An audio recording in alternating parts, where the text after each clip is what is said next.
Hey, Coach, so happy you found us. First of all, subscribe and like so you get these. We put these up every day. Second thing is make sure you go over and check out teachhoops.com for coaches who want to get better. It's a one-stop shop for basketball coaches. Be everything you need to become a better basketball coach. Go over and check it out. It's a community. We just got off an hour and a half call just talking hoops, sharing ideas. Nothing else like it. You get my personal email address. You will love it. Go over and check it out. Let's head off to the video. All right, here we go. Coach, welcome to Coach Unplugged. Coach, Yes, sir. Thanks for having me. You're welcome. Episode I had like 1,300, 1,400. I'm a stats teacher. I don't know how much you've listened to the podcast, Coach, but I haven't tried to figure out exactly how much time I've sit doing these because it'd probably freak me out a little bit. I can't imagine. But I have older kids. I would not have done this when I had younger kids. That would not be.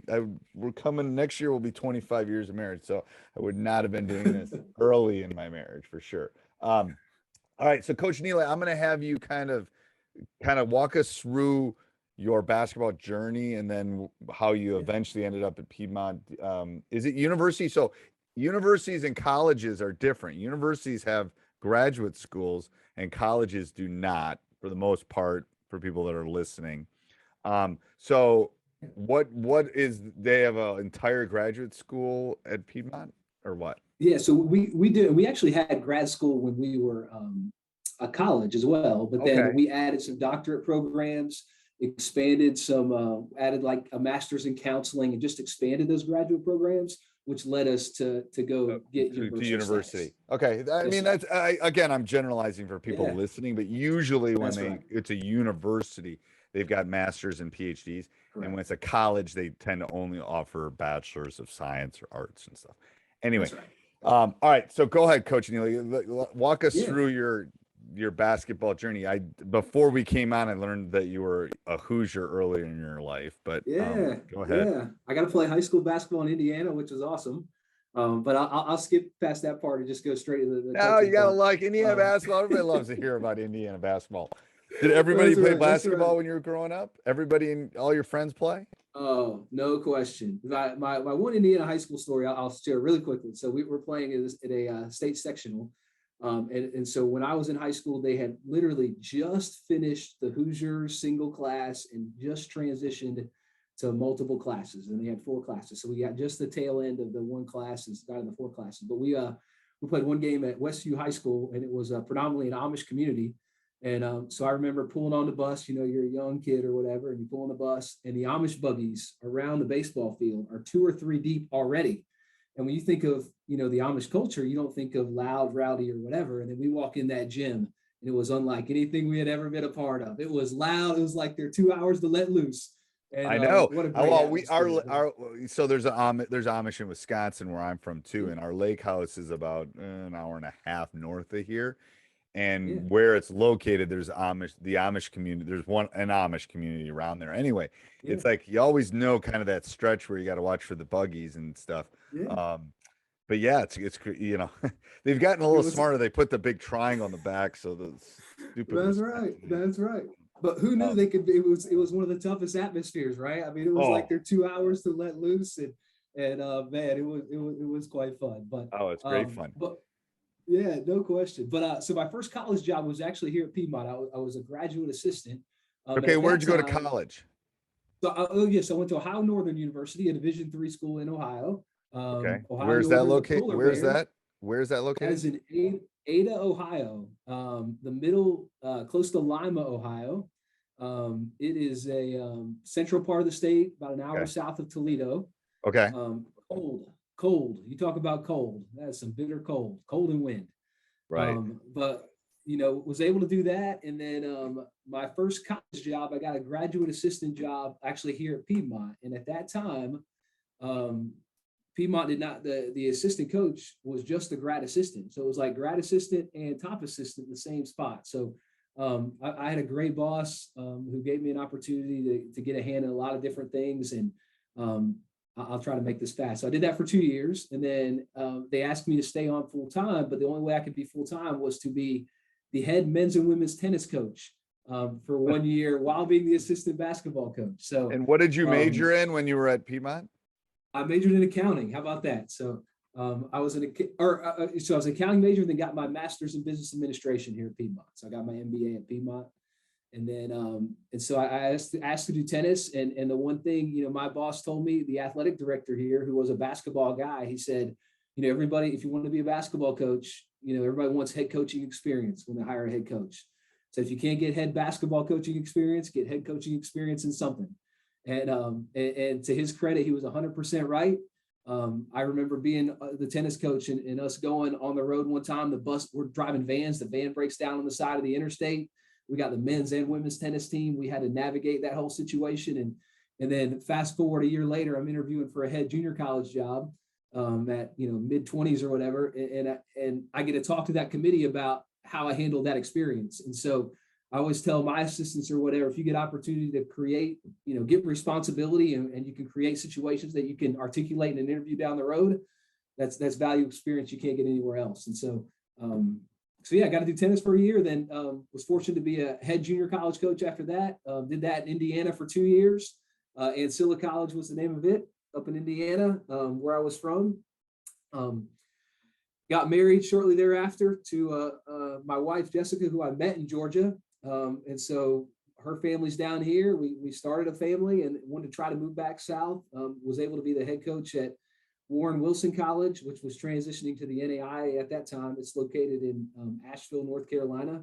I was there for 1 year, and we were fortunate enough to have a really good season. We ended up winning the national championship in the USCAA at that time, which had a wide range of schools. But for that community and for our school, it was just, I had such great guys, and we had a really good season. And so was only there 1 year, and then they asked me to come back to Piedmont. And when I took the job at Warren Wilson, I told them the one job I would leave for would Piedmont, where my wife was from and where I'd coached originally. And they asked me to come back as the head coach, and have been here for 9 years since. So I know that was really fast, but no, I've got lots of questions. It's good. I always take notes. So all right. So the first one is there any correlation between the accounting and the MBA and coaching? I tell you what, I've never been over budget. I can manage the budget. And at small college basketball, that is one of the first things they ask you is, can you stay under budget? And that's a big time priority. And then just being able to fundraise and do all that kind of stuff. It has come in a lot. And I can do our taxes at the house. So it's not helping for that. But I can't do the taxes. That helps. So Trust me. Mine's so common. I have to hire somebody.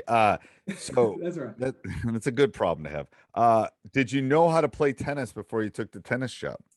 That is a great thing. So I did not. I played a little bit. My college roommate and I used to play in college. The loser had to clean the bathroom that week. That's legitimately what we did. So I did not know much, but what they told me to do was go out and recruit a team of really good guys and get the program going back.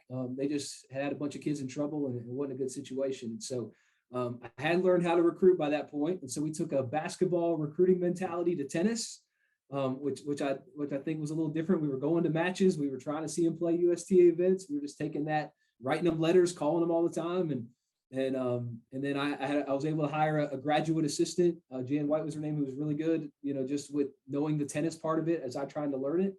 And no joke, the first thing I did was at that time we couldn't buy online. So I went to Barnes and Noble, bought a Tennis for Dummies book, 100%, to try to learn how some technique and the rules and all those kind of things. Yeah. That would have been the scary part.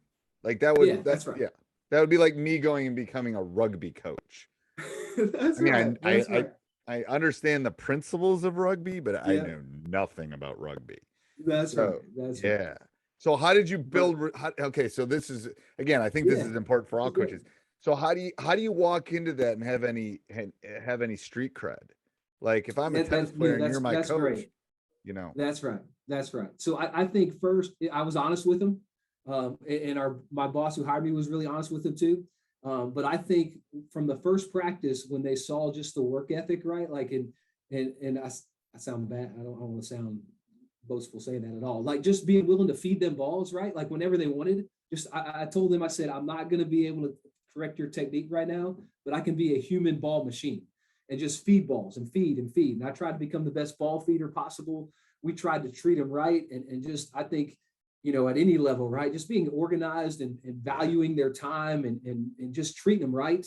I think they really appreciated that. And then, I told them when it kind of got into it, like I was going to be there for them mentally, and my assistant was going to be the one who said, a little more topspin, and just trying to compete and treat them right. But I think willing to put in the work and them seeing how hard we were working, the time we were willing to put with them, and we met with them a lot individually too. I tried to do that just to learn more about them and be invested in them more than tennis. And yep. So how did you decide who should play doubles and who should play singles and who should be your one? I mean, I'm dead serious. Crazy? I know this is great. No, you're 100% right. It's so much different than basketball because it just plays itself out on the court. It's a challenge ladder.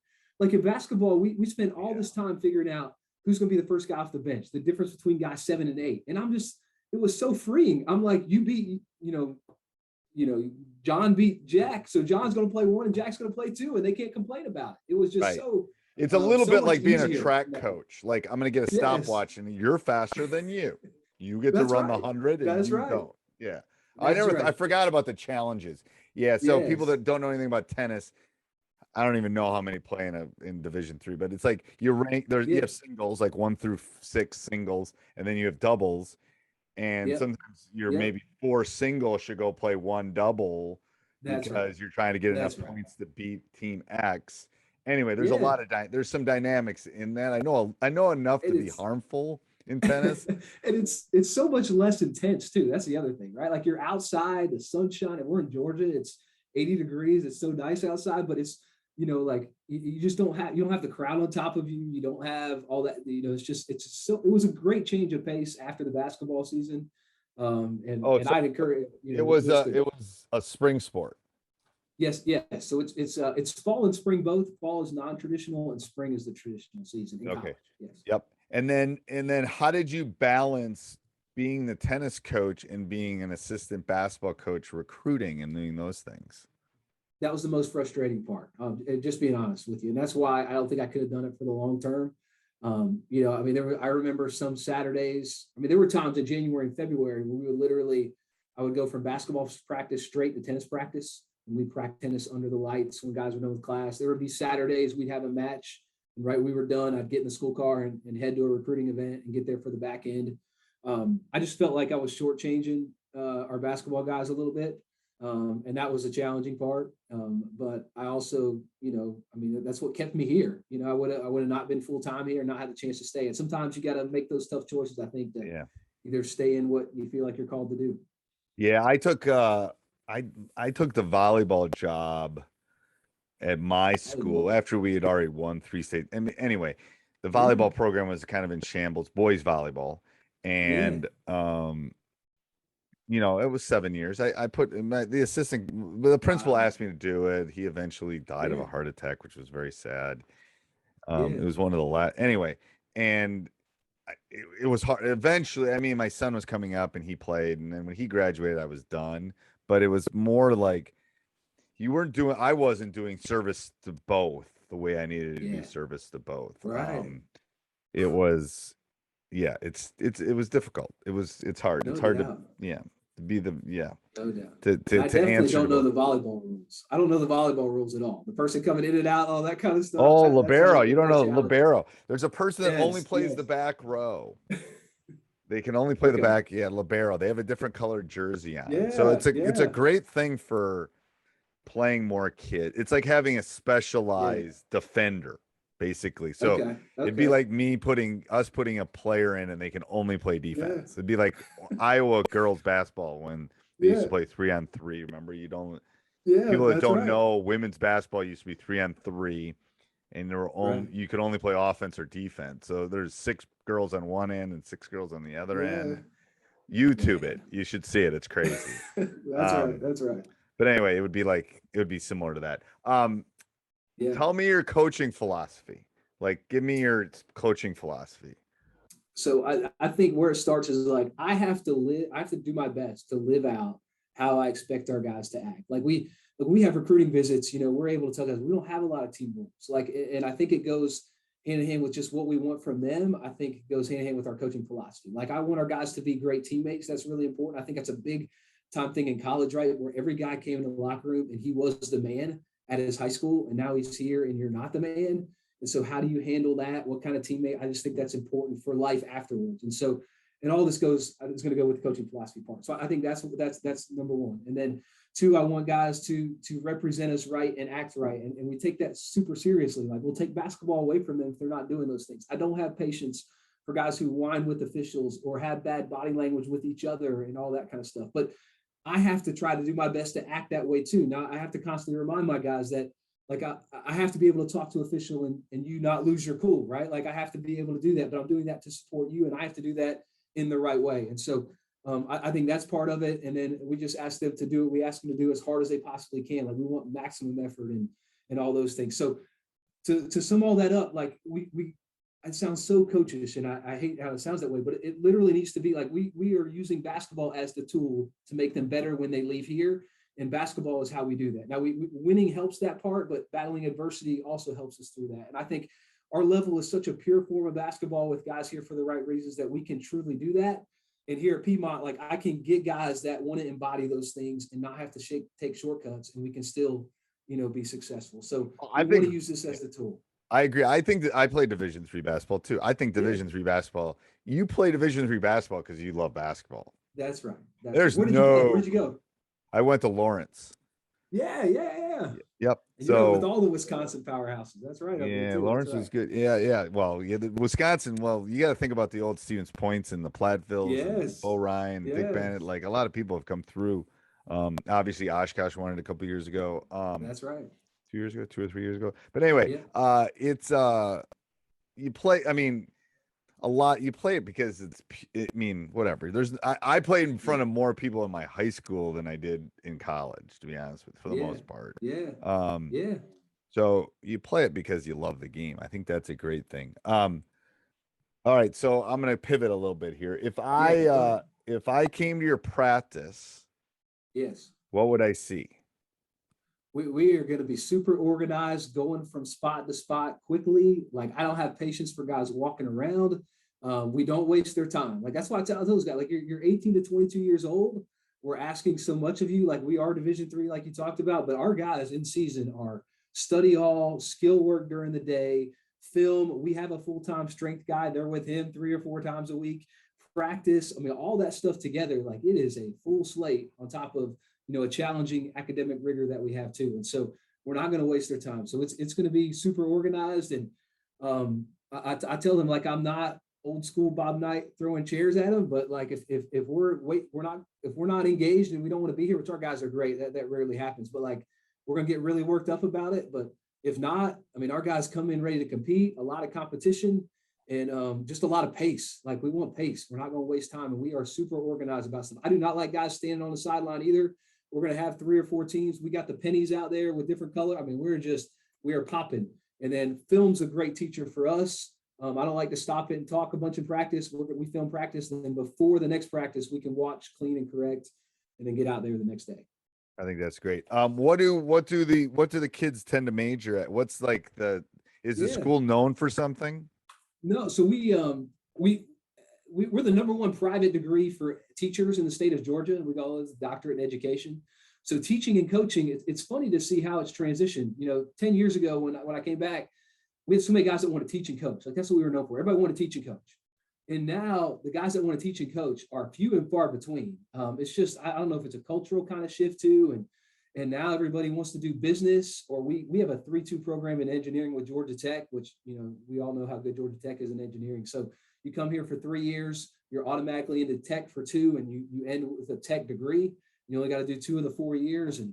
And so engineering's been really popular, but to see the shifts, and I guess it's somewhat concerning. I don't know, but like, to see the from a shift teacher in standpoint, numbers. I'll tell you a story. Observational Go story from me, from again, stats teacher. So purely observational. But when I started 30 years ago, I'd ask kids how many wanted to be teachers.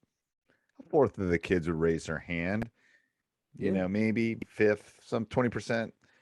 No one's raising their hands anymore. Yeah. No one's raising their hands anymore. And it's like, whoa.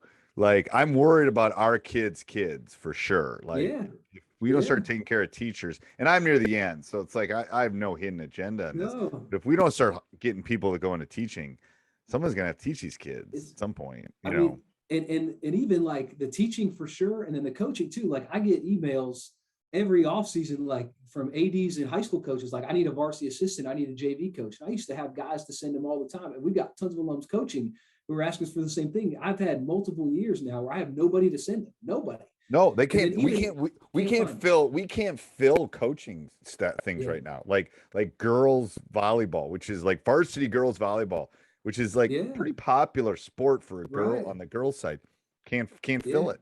It's like, what? It's crazy. And we're in a town of 300,000, 350,000. It's not like we're this small little town where you can't find a coach. It's like, whoa. Yeah, it's a scary it's a scary thing. If you could only do 3 things at practice, what would you do? So I've evolved on this, okay? And I might be wrong now. So I used to be a old school, we defended all the time and we would play one-on-one every day. We're going to do all this kind of stuff.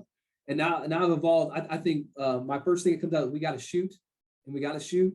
I think, and it's shooting game kind of shot. It's mass stuff. It's all those things. I think shooting is a big thing.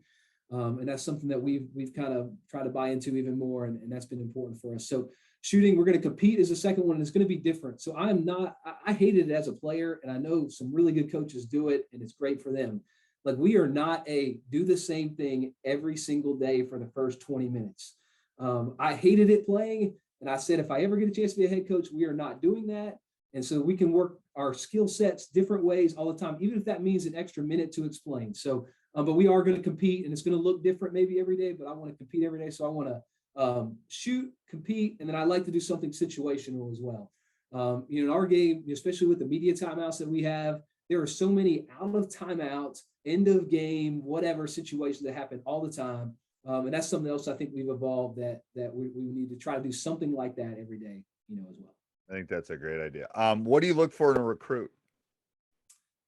So, everybody talks about they've got to be a good teammate, all that kind of stuff, and that stuff matters, but they have to be able to play at our level. Like, men's college basketball, and most know the stats, is the hardest sport to play in college of any.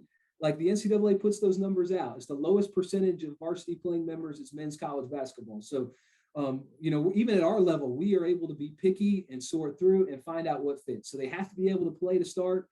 And then after that, like, there are too many guys that can play for us to have to put up with guys that are bad teammates, pouty, guys that we just don't want to coach. I mean, I tell my assistant all the time, like, I don't want to put guys in our program that we don't feel like we would enjoy being around. We're around them way too much, and there are too many guys that can play. We had a kid just finished playing overseas. He was from South Florida. He came all the way up to Georgia, right? And we're Division III, and he's coming that far away from home, and he's just finished playing overseas. We got guys from all over the Southeast. There are too many guys that can play for us to put up with knuckleheads, and we're not going to do that. No. So I asked you this, I think, before we came on the air. So what is your recruiting circle? Like literally, like, I mean, it's got to be interesting because you probably have a questionnaire. I haven't been on your website, but you probably So we don't even use those. Used to be the thing. So 10 years ago, we used to do questionnaires were huge for us. We don't even do those anymore. I think it's gotten so we don't even use them. It's gotten so competitive now. We literally, so we're about an hour, 15 minutes from Atlanta, which has a bunch of AAU kind of stuff. And I'm not a huge like AAU club guy, but it is the most efficient for us. So we will go on weekends and try to see certain teams we recruited from the past and all the teams that we can from the surrounding states for us. So if there's a Florida team, we're going to try to see them at least one time and get a feel for which kids we think could be good enough and kind of stick out in the short setting that we get to see them. And then we're going to go research those kids. The internet's helped so much. Like, we're going to try to see, we can see their GPA online, find a highlight video so we can dive deeper. Then by that point, we're going probably directly to the kid to see if they have any interest. If they do, then we're going high school coach, this other stuff to figure out what kind of kid that kid is. And then we'll try to see him again. But we are actively finding most of our guys in that long drawn out circle. So it'll start with maybe 100 and pare down to a class of 5 or 6 by the time it's done. No, yeah, it's interesting. So when you go to these tournaments, okay, because I've coached in them and I've been a spectator and I've been there in just about every venue, and I can pick out the 10 best players in the gym in 30 seconds. You ain't getting the 10 best players in the gym. That's right. No, sir. And you're probably not getting the next 20 because they might go low major, they might go, mid major, whatever. So how do you sift through, I mean, Yep. how do you like? I want that one, but I can't have. It's Yeah. like going into the Yep. store and going, That's I right. can't have the Tesla. I need the Yep. GMC kind of That's car. what it is. I mean, how do you do that? That's got to be Yeah. a difficult task. It is so inexact, and there's a lot of luck involved too, because you don't get to watch the kid for. We don't have the manpower. It's me and one full-time assistant. Like, we're watching the team maybe play one game, maybe a half, and just trying to see what's intrigued. So, so we're looking, kind of like you said, right? Like, we're not getting the Tesla, but that next level down, a guy who maybe looks like he can shoot the ball, or a guy that has some length and some size. We can find 5'10", 6-foot guys in March if we needed to, April if we needed to. So we're looking for maybe the guy who can be the difference maker for us, that is a 6'3" wing, that maybe he's on a bad team that's playing on the court in the auxiliary gym, or he's the guy, one of our better guys right now, played on one of those top teams, but he was like the 9th man. So he didn't get a ton of time, but when he did, he was really solid. He hit open shots, and he had a good frame on him already. And so, but it is inexact. We'll go into the spring with a list of guys that maybe have reached out to us that say, hey, I've got this GPA, I'm interested in your school, and I play on this team. And so, and a lot of times that might be scratching those kids off, but at least we're getting eyes on them. But for every 15 we scratch off, one might be, hey, that You kid's find intriguing. one, and you'll take, and the thing is, the 6-footer you might take if they're the right 6-footer, like that's right. Because they're undersized for that next step. 100%, 100%. And I've told coaches this: the difference is, and the difference is, you have a deficiency if you're at your level. You have, and I don't mean that to be disrespectful. I played Division III, but you're deficient. You're not quick enough. You're not tall enough. Right. There's something that's not. Otherwise, Georgia Tech's recruiting you, or a high D2 is recruiting you, or something like that. So I'm saying, there has to be some deficiency that is moving, and it might be size, it might be quickness, it might be your ability to handle the rock, right. whatever it is. There usually is one. We go play the Division Ones, like that's the thing. Like, we played some of them tight to the end, and it's just like my starting 5 versus their starting 5, skill, shooting. I think it's equal. Right. It's the difference is they're 3 inches taller at every single position, and they're longer, and a little bit stronger, longer. Yeah.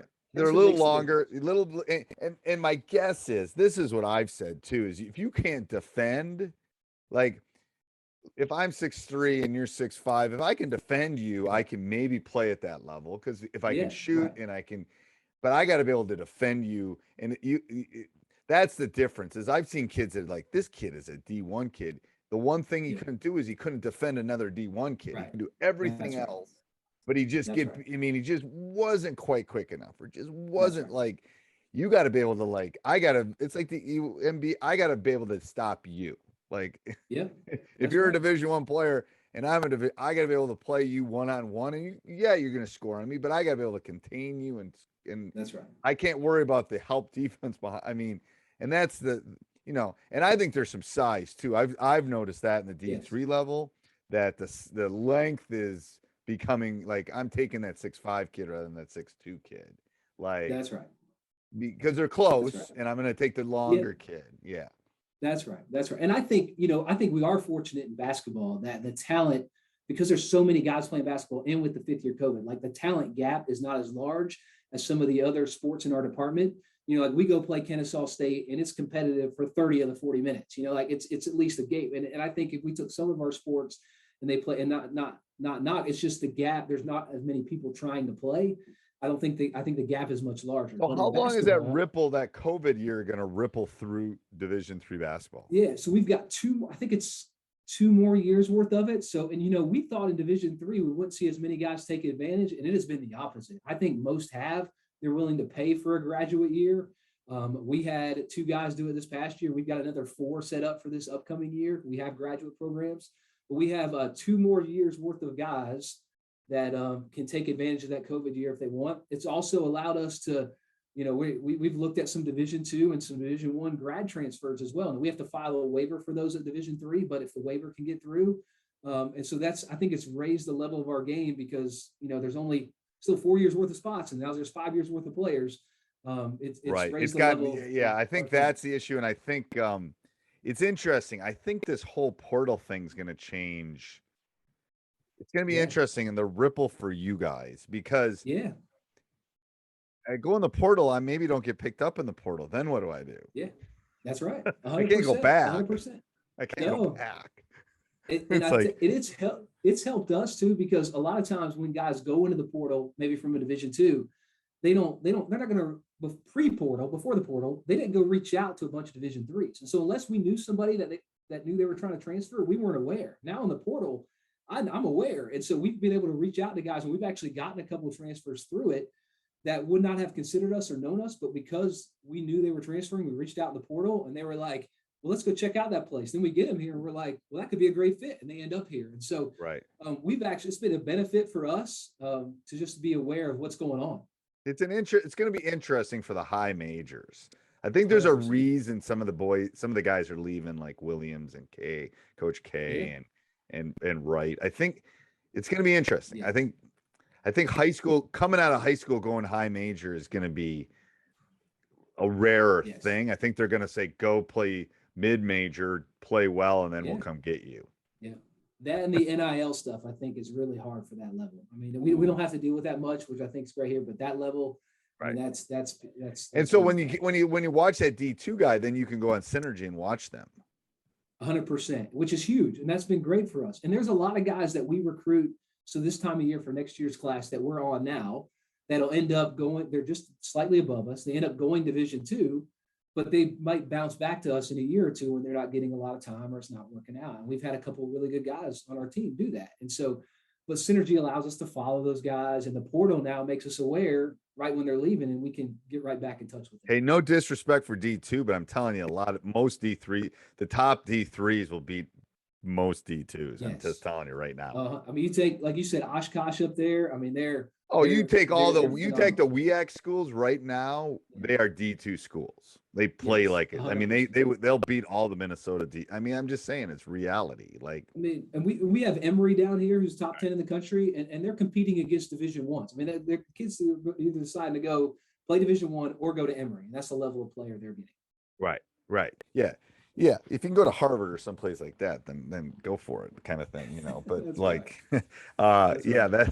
That's so. Do you have a coaching failure that you'd want to share? Something that, or a success that was a teachable moment or a learning moment? You know, I think just my first head coaching job, I was at a junior college, and I think, you know, something I learned, you know, you can't save everyone, which is a really hard thing to swallow. You know, I went to junior college. I was young, my first head coaching job. And I'm like, you know, all 15 of these guys on our roster, I'm going to play somewhere. They're all going to graduate and all that kind of stuff. And we did so much for guys, and we gave guys multiple chances, and they all still didn't make it through. And at the time, you think you as a coach, you failed them, you were a failure. And then looking back now that I'm older and I have kids of my own and all that kind of stuff, we did everything we could, and we try to do everything, and we still keep in touch with some of those guys. We try to do that too, and knowing that we're still a resource for them. But I think in the moment, I would encourage young coaches to know, like, you don't quit on guys. You do everything you can. But if a kid doesn't make it through, it's not always a reflection on you as the coach. Like, no, it's time. It's timing too. Sometimes it's timing. Right. That's right. I mean, that's right. I just see that. I see some kids that have come through our school, and I'm going, this kid is never. And then 6 years later, they're a teacher in our building, or they're like, you know, it's like you look at. It was just timing. It was growth. It was the maturity. It was they were a 17-year-old male that, like, whatever. It is what it is. Yeah. I just think there's so many things that kind of change with that. What's a change you've seen from the beginning of your coaching career to now? Like, what's a big change you've seen? Yeah, that's a good question. We talked about the majors and coaching and all that kind of stuff. I think it's part of it too. I also think I've seen more burnout from guys when they get to our level than I had before too. And I don't know if it's a reflection of how many games they've played. I think it's also I sound like an old man talking to us, like all the sport specialization stuff that happens earlier on. You know, I remember even when we were growing up, right? Like you played baseball and basketball, or you did multiple sports, right? Like, and now guys are you were looked at differently if you didn't play more than one sport, right? Like, what's wrong with you? Why are you not like I took so much crap for not playing football? It's like, oh, are you kidding me? It's like, right. no, I don't want to play football. I'm going to do something else. It's like, yeah, I think But that's I have parents ask now, like parents that'll ask that have kids going into ninth grade, and they're like, Coach, do you think it's a bad thing if we let them play football and basketball? And I'm like, no way. Like some of our best guys have played football, you know, and they have that mentality, or they play baseball, or even a family, you know, that'll ask in the spring of his senior year when he's done with basketball, would it be all right if he plays track? Go run track. Like, yeah. just First go of all, do that stuff. you're less likely to get hurt. You're using more. Yes, It's the kids that play the same sport. that's right. I could send studies after studies that show when you play only one sport, you're using the same muscles all the That's right. time. That's right. You know, if you're playing volleyball or basketball or baseball or football, you're using different muscles, That's right. different That's right. coordinations. It's so, I mean, until they're 13 or Yes, 14, they should play every sport. They should swim. They should play soccer. They should do that's right. everything. That's right. That's right. Because first of all, So who I just think they get knows? burned Yeah. out. Yeah, Yeah, they do get yeah, burned out, and it's the parents living vicariously. I'm telling you, that's right. like That's right. it That's right. was. Luckily, I was a coach. I knew it's like go figure out what you want to play. I don't care, like That's right. whatever. And then I think the other thing, Coach, if I can add too, is just like there's more outside voices now with the players and the parents. I mean, I'll tell you a story too that happened literally a couple of weeks ago. We're out recruiting, and I'm walking to the parking lot, and a parent stops me in the parking lot. He's like, Coach, can I ask you a question? I said, sure. He's like, Coach, I don't know. Like, I'm debating. I feel like I should start. This is the parent talking. That I should start a social media account because I need to do that to help my kid get into college to play basketball. The parent feeling like they need to do a social media account to promote their kid to get into college. And I tell the parent, I said, that has no bearing at all. The only bearing it has, it might be negative if that parent is super overbearing. It feels like it's not going to give the kid his space when he gets here. And that doesn't mean not caring about the kid. It's just letting the kid do what college is supposed to do. And that's build those habits and try to become an adult. And so I just think there's so many of these outside voices on our players and the parents feeling all these pressures that if they're not on social media promoting their own kid, that they're failing their kid. Like that is not true at all. But I feel like that's what society is putting on them. And that's been a huge change that I've seen here recently. Yeah, I mean, I think sometimes we forget that colleges of coming of age. That's right. Like, if you've listened to my podcast, my son's in Vermont and I'm in New Hampshire. Like, we sent him to college, so part of that is you got to figure it out, bud. Like, your brake light's not working. Okay, what are you going to do? Like, and we're coming out. I mean, this happened right before Parent Weekend. Well, I'm coming out. We can look at it, but you can take it in. You know, like I'll help you pay for it, but you got to figure it out. Right. Like, that's right. So it's like it's just he went to Mexico for spring break with his girlfriend and their family. It's like, figure it out. You got your passport, if you had your COVID. It's like he didn't ask hardly any of those things. But that's the growing part that I think the parents now, if you're dealing with a 12-year-old, it's different. But sometimes it's like these parents are like dealing with 17, 8-year-olds. They should figure it out. Like, that's right. If they mess up on social media, it's a learning lesson. Like they'll learn. Maybe a door's closed, another door will open, something like that. All right. So I'm gonna keep this short because it's later for Coach right now when we're doing this. So I don't want to keep him up too late. I'm gonna do my. It's all right. I'm gonna do my rapid fire, which is like quick questions. Okay. I'll just jump around. Right. What's your favorite brand of basketball? The new version of the Rock is my new. So the newer version. So I'm gonna say really fast. So like the Rock used to literally be a rock, right? Like hard as a rock. Yeah. And then about 3 or 4 years ago, our league switched to the Rock. Now we are Wilson now. We're the college is using the Evo ball now, the bright orange. Right. Ball. But we had the Rock there for a couple of years. That was soft. It was really nice. Our guys loved it. So the newer version of the Rock. Feel. It's all about feel with a ball. That's man. Right. 100%. All about feel. 100%. What if you go to one sporting event? What would you go to? Oh man, that is a good one. So I would like to go to Sunday at Augusta at the Masters. I live so close. I haven't got a chance to do that, and I live 2.5 hours away from Augusta. So that would be my. Oh my gosh! I was just gonna say, like, you can't get much closer. You could go and drive home. I could 100%. I've been to a practice round one time, and that wet my taste buds enough to want to go try to be there on Sunday. Yeah, my our AD just went down and got rained out, I think on Tuesday this year, Wednesday. So they're gonna go back next year. But I mean,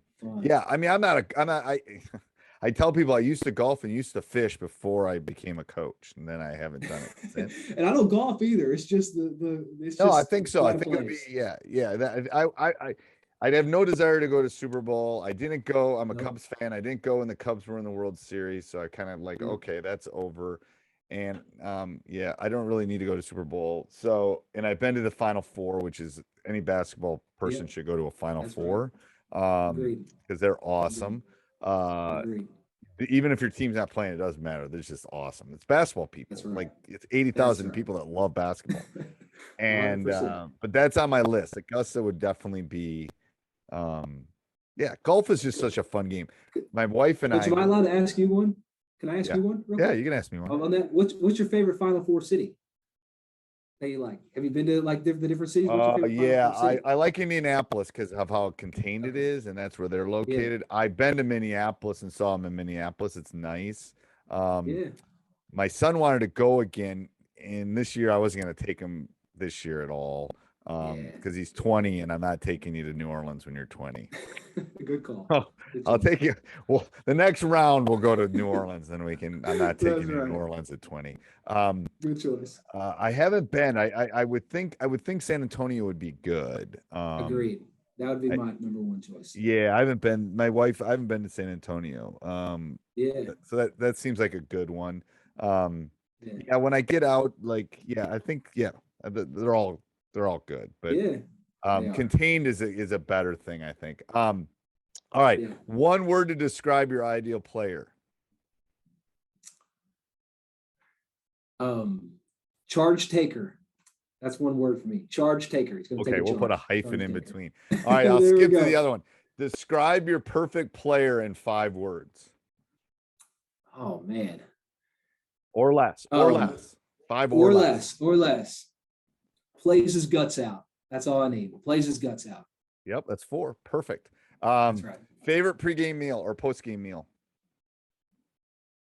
Oh man, my least favorite. All my players, any college basketball player, their least favorite is Papa John's. That's 100%. That's the college staple, right? Pizza on the bus afterwards. I know it is. It's because it's cheap, isn't it? It's cheap and it's the only thing open at 10 o'clock. What are you supposed to get in the game? It is. 15 So I've been lucky because we've gone to probably 5 or 6 national things in Florida and South Carolina. We've been to beach ball. Anyway, we've been very lucky. Yeah. Well, you're right. Yeah. You play the 7 o'clock game. You get back to the That's hotel at 8:30 or 9. It's pizza. Yeah. That's like, right. That's the only thing you can get. It's not me. So we I play get at room 7:30. service. Yeah. I get room service. I'm That's the head right. coach. You should. But the rest of them get pizza. Like, what did Bobby Knight used to do? Bobby Knight used to give them all vanilla ice cream, and he got butter pecan. Like all of them had vanilla, and he had butter pecan because that's what he wanted. That's right. But ours would be Chick-fil-A. We're in the South. Chick-fil-A would be our guy's favorite at ours as well. Chick-fil-A. Oh, it's unbelievable. Like there's a Chick-fil-A across from our high school in Wisconsin. Okay. And it closes at 10. So there's been times I've told officials as they're running by, like, man, you got to hurry up and this game's got to get over because I gotta talk to the guys and I got to get the Chick-fil-A before it closes. That's right. That's the only time I go is if we win, I get Chick-fil-A. If we lose, I don't go. That's right. That's right. I'm rewarding myself. What's one thing you do to relax, Coach? So I have 2 younger kids and a great wife. So we have a nice big backyard. And so, yes, we go play a little wiffle ball in the backyard, and my daughter likes to shoot a little bit. So it's the old school family time. Those are fun. I remember some of those are the best times. Building trains with my son and all those things. Do you have any superstitions? My assistants would say otherwise. I don't really believe in them, but I do. I'm bad. They always joke with me. So we use Chick-fil-A as an example. Let's say we're going to go play Emory and we eat at Chick-fil-A and we win the game. Rest assured, we're going to eat at Chick-fil-A next year. We go play Emory. So that's just, we just kind of try to keep the routine and even though we don't believe in that stuff, right? Like we don't believe in that stuff. Trust me. It's rituals. I've told this story. Yeah. Like 2004, undefeated the entire season. We lost in the state finals, which was horrible. But anyway, undefeated the entire season. I ate 26 number like 3s from McDonald's. And by the end, I was like taking a bite and then throwing it out.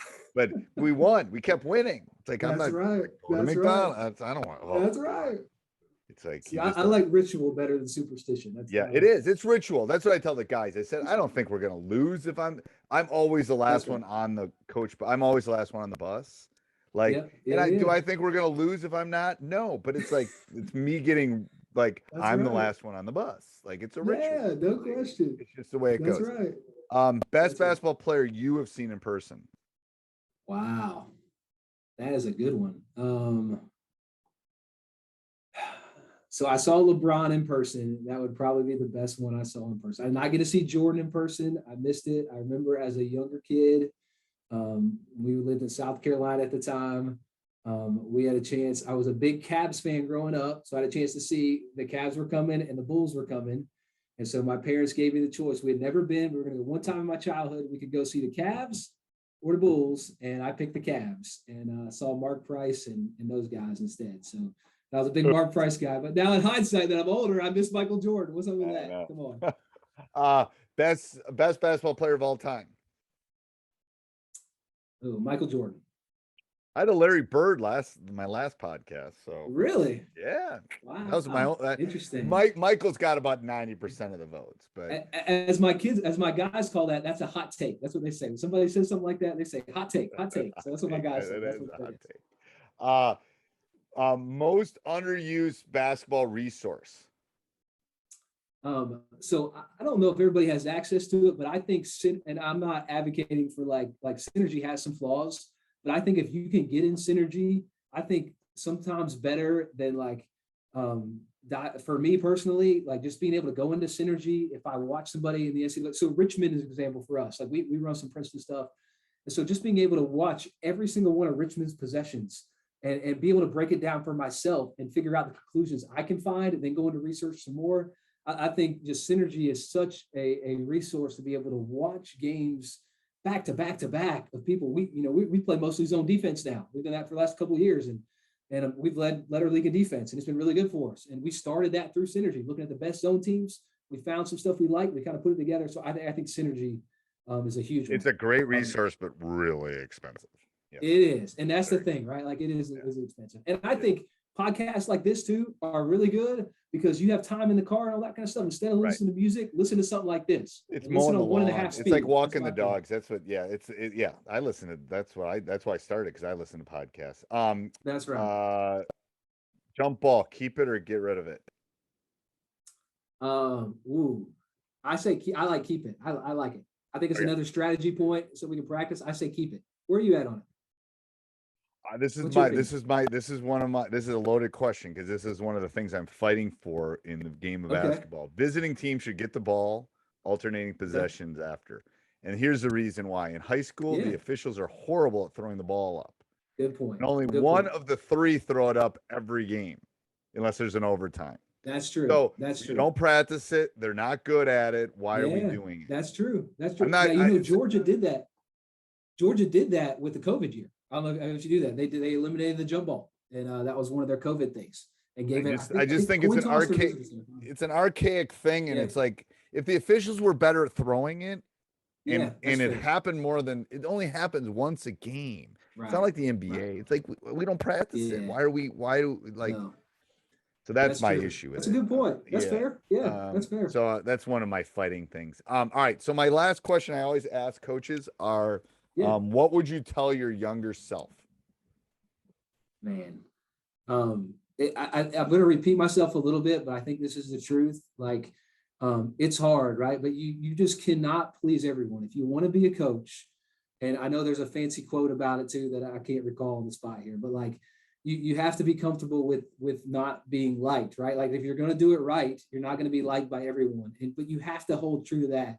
And I think I was naive in starting thinking I can be everything like that I want to do and do all those things and be liked by everyone, right? Like, and that's not realistic. I even try to tell our guys, like, if my relationship with you is based on playing time, all 15 of you will be extremely unhappy because the guy who starts and plays 30, he wants 40. The guy who comes off the bench and doesn't play at all, he wants 10. And so we got to get that part off first. And that's just one small example. But I would just, if I could go back and do it again. And I think I spent sleepless nights because of that, right? Like trying to just bothers you, right? You're a human being. As much as you want to say it doesn't bother you, you're a human being. And it does get to you a little bit, right? Like when people are bashing you and saying negative things to you, but you can't get caught up in that. And you have to do what you know is right, and do what is right by your guys and treat them right, and do why you got into coaching in the first place, which I think probably all of us did. And that's to impact young people and be in this great game. And there's nothing more rewarding. And I know it's a little off topic, but like when I see our guys come together and they're different, and I tell them this, we're trying to be open about this, like different races, different political backgrounds, different states of the country, different, all that stuff. But they laugh together, they're friends together, they room together on the road, and they're friends when they leave here, and they look past all that stuff. When society tells them that they should be in conflict with each other because of that stuff, like right. That's why we do this. And that's why I try to tell my assistants too, is just like, we can't lose sight of that. And even with people want to, be negative on the outside, right. It's or they the don't small like battles. We can't get it's caught the up small in that. battles. Like 100%. I tell young teachers and coaches, you can only change the world one kid at a time.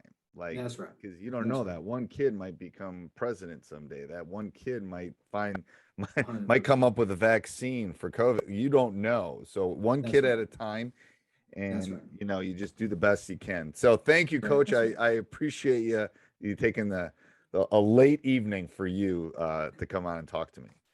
Thanks, Coach. Thanks for having me. I appreciate it very much. Thanks for all you do for basketball and all these podcasts. Appreciate it. All right. Thank you. Hey, Coach, so happy you enjoyed the video. Make sure you subscribe and like. Go over and check out teachhoops.com for coaches who want to get better.